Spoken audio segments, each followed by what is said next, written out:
Peace, peace. This is A and B, African Man Born, on the Culture Speaks, a true hip hop podcast for those who live it. Let's get into it.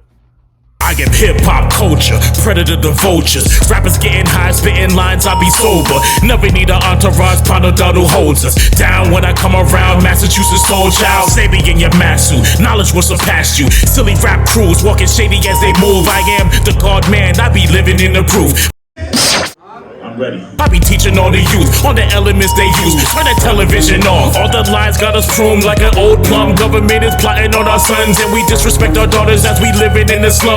Peace. Welcome back to the Culture Speaks. And we stay mad, front and tough. I be calling devils bluffs. Rap vet in my truck, hustling for every buck. I don't deal with luck, I just put in work and build it up. Make decisions like a grown man and play my future up. For the unity to take it over, gather everyone. This is who I am as I'm representing hip-hop. I will take a stand while I'm representing hip-hop. Gotta be my best as I'm representing hip-hop. Rap is a marker of verbal intelligence and verbal fluency, which is associated with the ability to articulate, and that in turn is associated with a high probability of success in the world. And so part of the reason that rap artists are attractive is because they're manifesting their intelligence in a creative way, and that's a signal of their general utility. It's a display of their intelligence. Peace, peace. Welcome back to the Culture Speaks, a true hip hop podcast for those who live it. All right, what you just heard there after the ad, you heard Mike Stone. He's been like a content creator. I don't know exactly all of his work. I got to check him out more, but the stuff that I saw, I kind of like. He kind of attacks different social issues that make no sense to the world, that he just puts in his perspective.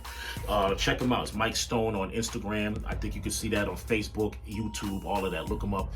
He's an older gentleman, but he speaks his truth, and a lot of it is the truth. That's why I pay attention to him.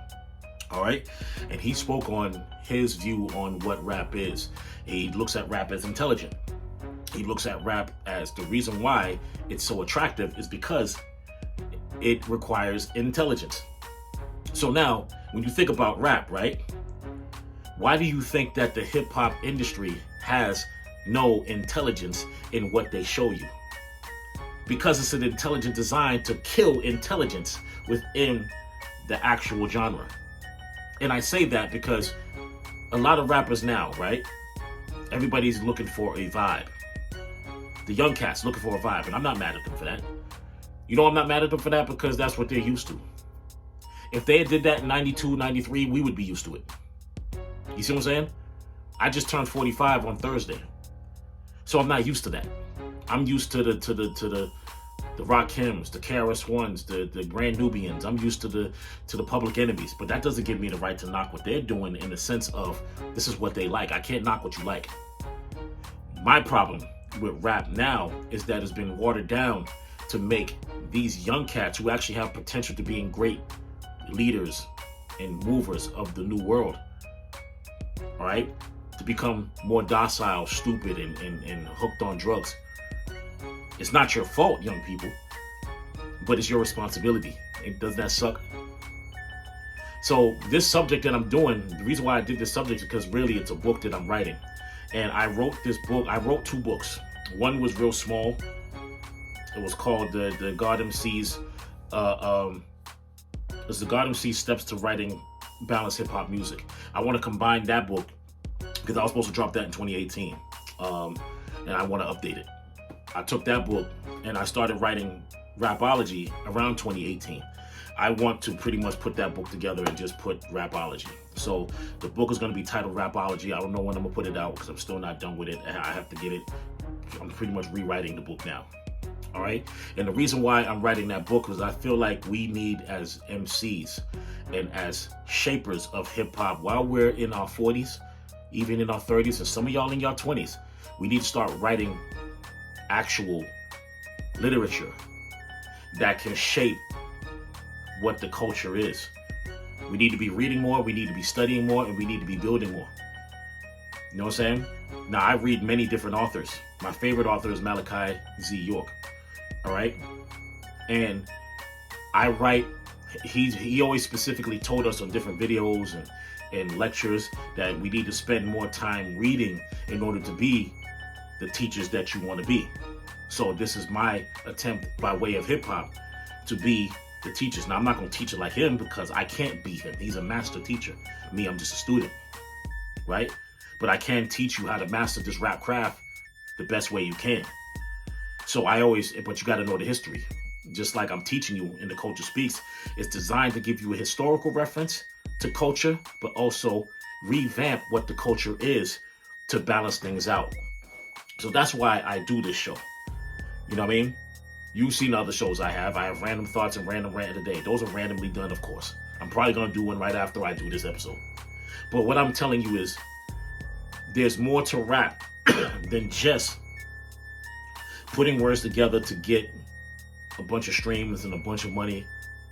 Rap music is so important that it seems like it's a constant effort to target rappers into doing things to make fans go to jail, to make fans take drugs, to make fans become prostitutes and whores, to make fans become gangsters and drug dealers, to make fans disrespect their parents, to make fans disrespect their teachers, to make fans disrespect their elders.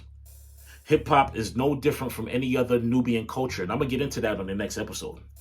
How this comes from Nubian culture, Latino culture, what you call Latinos. There's a whole explanation behind that. I know the Hebrew Israelites have an opinion on it. I know the 5%ers have an opinion on it. I know from the Wapians and RBGs and Moors, we all have. So I'm gonna do some deep studying on that and show you where that actually came from, as far as Latinos, Nubians, the word black, all of these things. And I'm gonna tie it back to why we need to express this through hip hop culture, whether it's through music, whether it's through lectures, whether it's through writing books. But hip hop is a culture. It's a way of life. I live this. Some of y'all will say, oh, you dress like a young boy. I don't dress like a young boy. I dress like I was when I was a young boy, but I don't dress like these young boys. These young boys have their own thing. You know what I'm saying? And that should be respected because they live on this world. Your job is to show them the better way while they're living that way and give them a different perspective. So when it comes to rap should be balanced. You want to party, pop bottles in the club and do all that? Okay, that's over there. So the industry is not going to make a lane for the teachers, because then that cancels out that shit there, because the future is going to be like, well, I want to know what the hell's going to happen in the world and how can I help? And then it's going to be people that want to be over there, but they're afraid that this is going to overtake that, because love always shadows evil. So therefore, if you got a person that talks about love, that's a danger to somebody who talks about hate. You know what I'm saying? Because everybody wants love. Everybody wants love. A lot of these dudes don't get money unless they fucking have a girl by their side, man. A family that they created. That's love. Even though they don't know how to keep it. You know what I'm saying? That's love. A lot of these sisters, they go out there and they shaking their ass because they love the money. But at the end of the day, they want somebody by their side that respects them as mates and all that other stuff. That's love. But they don't know. That's why they can't keep the fucking people. And this is what I'm trying to explain to y'all. Rap music is the most important voice, because anything that we put out there, there's going to be a reaction to it. I'm not blaming rap for everything now. Like somebody did in that hip hop panel back, I want to say like 10, 12 years ago. There was a panel put together by two idiots that happened to be Nubian. And they were sitting there talking about how the violence increased since rap music existed. The violence increased because the world was already in a fucked up state. You can't blame what goes on in your community solely on rap music. But I can say what you play in your box can determine, right, how you react and how you do things if you let it. But people was robbing people before rap. People was sticking people before rap. People was raping people before rap. Matter of fact, you don't see a lot of rap songs where they talk about raping people on record and on radio. I've heard songs that talked about raping people, and I don't like them shits, right? But when you talk about like records, when it comes to rape, you can't blame rap for rape because people was raping before all of us were born. Some of our grandparents and all of them were a product of rape. You can see that back in slavery. Nobody targets the existence of these slave masters and their children for that. So why would you attack a genre for it? And this is what the industry has done to rap music. So we have to think about that before we start putting the blame on rappers and start really putting the blame on the industry and start really shaping what this is. So this is Rapology. All right, on the Culture Speaks. Y'all can put your little comments down, be respectful. If it's not respectful, I am erasing it because I don't need, especially if I don't know you. If I don't know you and you put some ignorant, stop clout chasing to whatever, some bullshit that you want to put, I'm telling you right now, I'm erasing you because you're a non-existing factor. And then I'm gonna block you. One time for your corny shit. Find something else to do, like go to work or something. Make your own podcast. You can even talk about me on the podcast. I won't exist in your world because I don't care. This is about telling the truth, dialogue, and build. All right? Like, share, subscribe. African Man Born Media. All right?